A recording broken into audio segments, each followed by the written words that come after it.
All sensations carry signals through the nervous system to the brain, which can then interpret the signal. The signal may be more or less intense. It may be interpreted as pain or pleasure. Intensity of the sensation has something to do with the experience and its interpretation. There is a certain intensity which is comfortable for an individual, and beyond that intensity, it is frequently interpreted as painful. Thus, the signal traveling to the brain, in and of itself, is not necessarily pleasurable or painful. It is the interpretation that is given to that signal that makes the difference. In this regard, individuals sometimes undertake to build up their ability to withstand more intense signals, and, through systematic efforts, they find that what used to be painful to them is no longer painful. In some cases, there is a vital or emotional component that helps to convert the otherwise painful experience into one of ecstatic bliss. This sometimes happens with yogic practitioners who go beyond pain and have extraordinary inner experiences once they pass that threshold.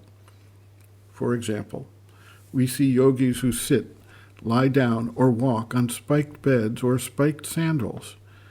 If anyone else tries those same things without the focus and the practice, they experience intensely painful sensations. Yet, one can observe such individuals who have practiced this as a technique for years who are clearly joyful and not in pain at all. They have entered into another psychological space that converts the signal they receive through the nerves into a form of ecstasy, or in some cases, spiritual joy.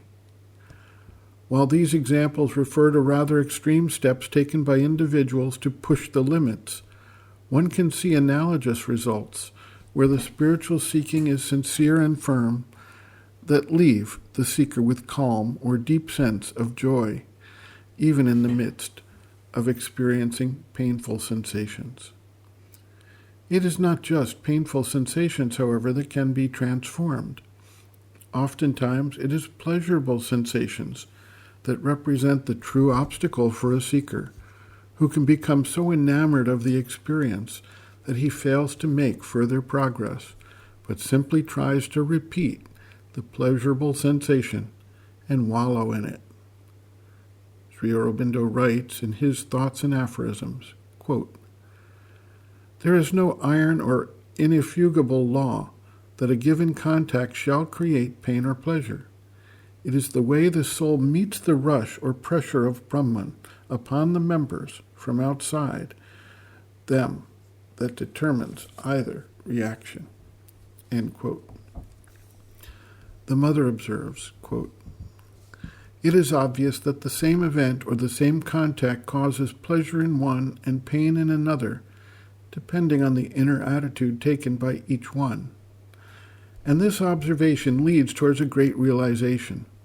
For once one has not only understood, but also felt that the Supreme Lord is the originator of all things, and one remains constantly in contact with him, all becomes the action of his grace and is changed into calm and luminous bliss."